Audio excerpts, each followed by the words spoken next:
There has been a drunk in here. I met him. That's why I don't like being on my own. You should end up getting cornered by some loony who ends up telling you the full story about his pesky little life. And it always happens to me. Always.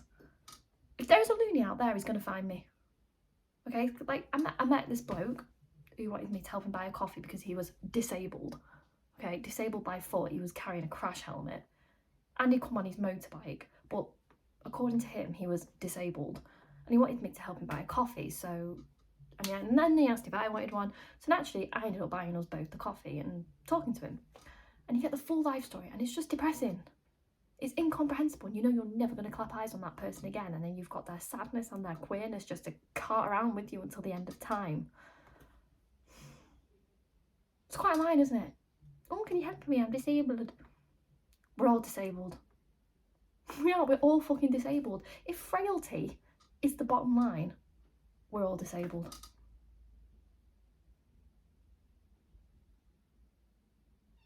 Why did he have to find me? Why this bloody human dereliction? It's mad, isn't it? Just not being able to think of anything else to do with yourself apart from destroy yourself and drink yourself into a grave. And I have absolutely no idea what he's like. He just talked from a hole at the top of his head. He'd lost his wallet. Someone's cat had been sick down his front. And he was here. He wanted his jacket and it was all covered in crap. It was all covered in crap and he didn't even notice.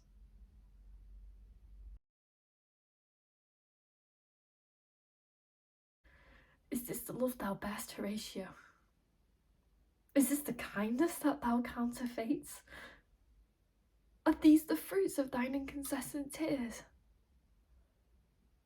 Hieronymo, are these thy passions, thy protestations and thy deep laments, that thou wert wont to weary men withal?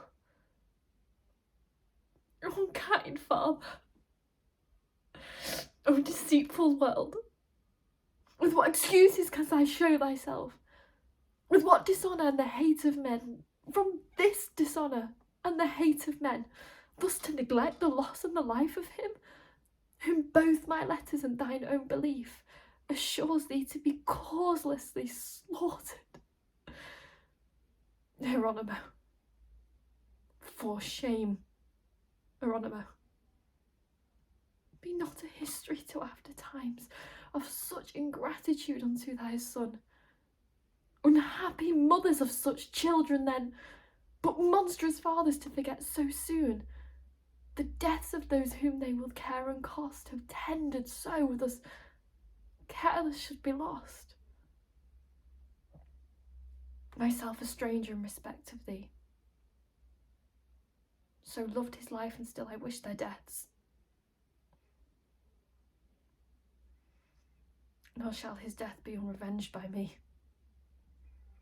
although I bear it out for fashion's sake, for here I swear in sight of heaven and earth, shouldst thou neglect the love thou should retain, and give it over and devise no more, myself should send their hateful souls to hell, that wrought his downfall with extremest death.